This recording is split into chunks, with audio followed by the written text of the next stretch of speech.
Hey everybody, welcome to Slash Bash, where today I am bringing you another Choosing Beggar Reddit video.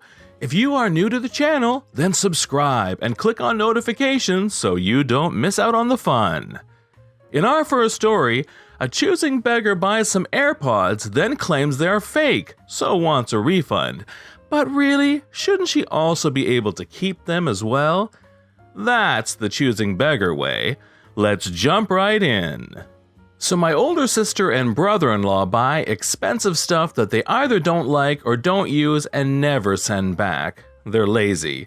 So they give it to me to sell since I'm so savvy with selling stuff online. I don't get to keep the money though. They give me a little, so I don't mind, plus it gives me something to do. Anyway, a girl on Depop bought his AirPods. They're unused, but in an opened box. He was sent the wrong version. And she haggled with me on the price for a few weeks until my brother-in-law said to just sell them above $100, since they're still new. So the girl and I settle on $110. She pays and I send them out. Every day she messages me about where they are and why are they taking so long to get to her. I knew then that she was going to try something, so I let my brother-in-law know that she'll probably ask for a refund, and he says flip it, as long as he gets them back. So 3 days later, they arrive, and not even 15 minutes after I get the email to inform me from United States Postal Service that they were delivered, she sends a PayPal dispute that the AirPods are fake, and she wants a refund. She claims that the box is open and that the wrapping on the AirPods was gone and they don't have a serial number on the box or inside the charging case. I have to dispute her claim and inform my brother-in-law. I am absolutely beyond annoyed with this witch since I had been bothered by her for weeks until she got the darn things, and now I have to read her BS. My brother-in-law says again to just give her a refund once she sends them back, and I do so on the dispute. With this, she has to give me a tracking number when she sends them back, and once I do get them back and see that they are what I sent to her, she gets her money back. A day and a half passes and she doesn't send anything. No tracking, no response. Then she sends a message that it's unfair that she has to send them back because they're fake, and she needs her money now and has to throw them away and buy another somewhere else. I am literally speechless, like my brain stopped working for a few seconds. I know this was uncalled for, but I sent her an email, not on PayPal. I ask her, "Which are you blank? You're really gonna try to scam me? How flipping dumb do you think I am?" Yeah, I'm not entirely proud of writing that, but I reread her dispute response a couple of times because I didn't believe it, and then I just got so darn angry. She sends another message calling me rude, saying I'm the scammer since I'm supposedly selling stolen electronics from my fake family member to people and I should be banned. I don't even respond to her and just message PayPal about this, that I will not accept anything she sends me back. I don't think they'd even side with me if she did send me back some fake ones, and that I want the item back. They tell me that I'd have to reopen the dispute if she does send the wrong item back, but she has 10 days to give a tracking number or they'll close the dispute in my favor.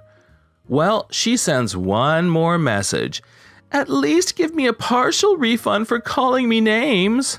I don't send her stuff. Here we are, 10 days later, and my brother-in-law gets to keep his money. I blocked her on Depop and left her feedback.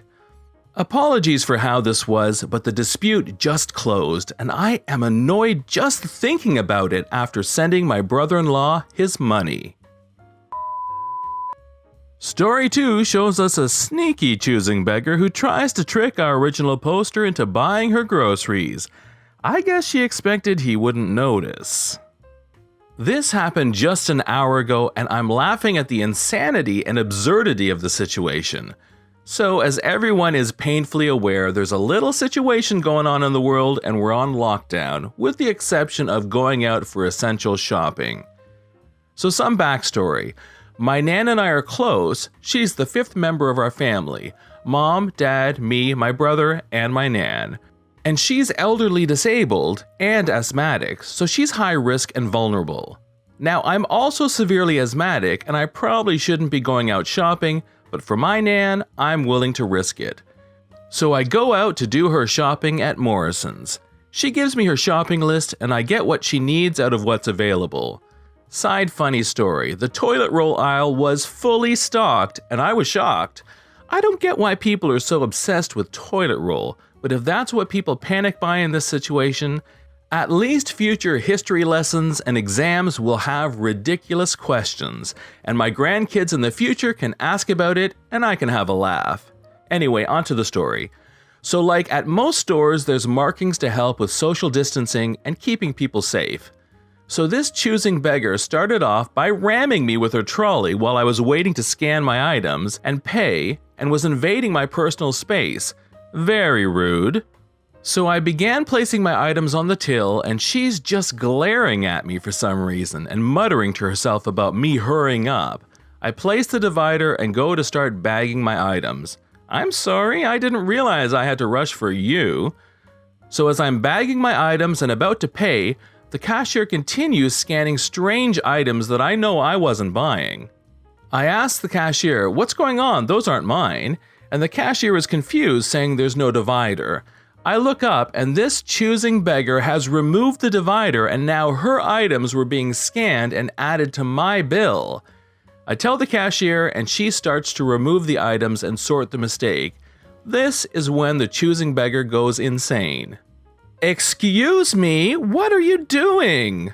I'm confused and tell her that her items were accidentally being scanned and thinking that the divider must have been buried in the shopping and didn't think it was a big deal as the cashier was apologetic and sorted it.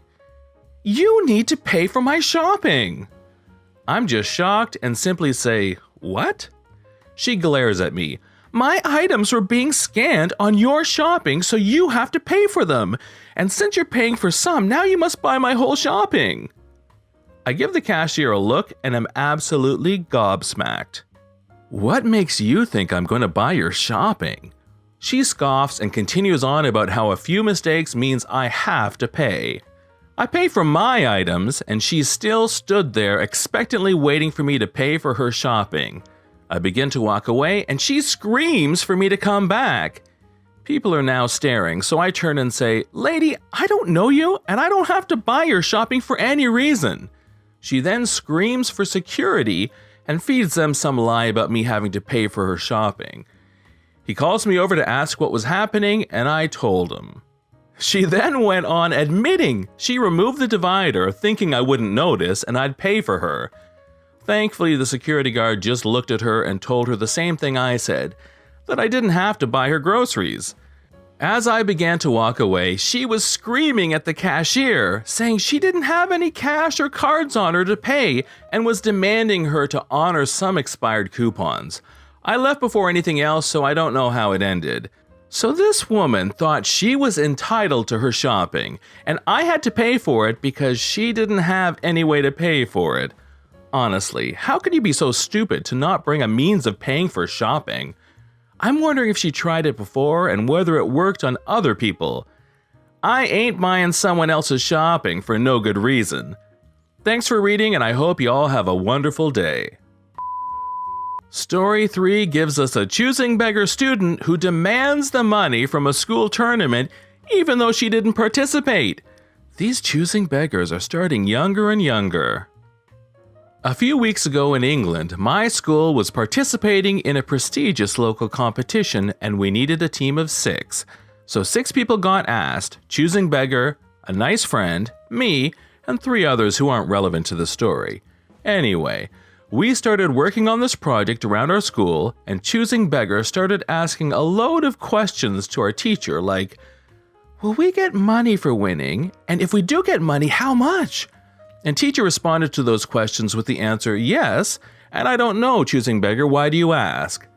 Choosing beggar replies to the question the only way a rational human being would, "I want money for my new makeup brushes."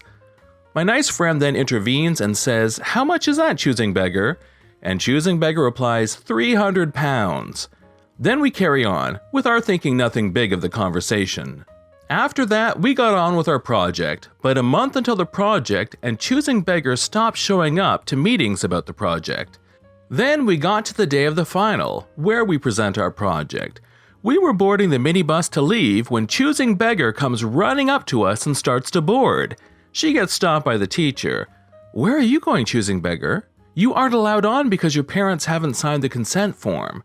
So like all other stories I've heard about on YouTube channels like r/ and Fresh, she starts whining at the teacher. While this was going on, we locked the door so she couldn't get in. Teacher told her no means no and left her there stood dumbfounded. We didn't let that get us down. We went to the day and we won! As we were a group of 5, we shared the prize money of £75 between us, and we all got £15. So a week later, we got an email from the teacher telling us to collect our money from the office at lunch. Me and my nice friend got there, and who else was waiting but Choosing Beggar? She said she saw the teacher writing the email and came for her cut of the hundreds of pounds she won.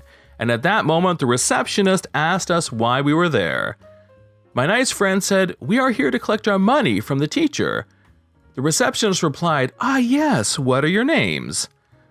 Me and my nice friend said our names and she gave us our £15 in an envelope.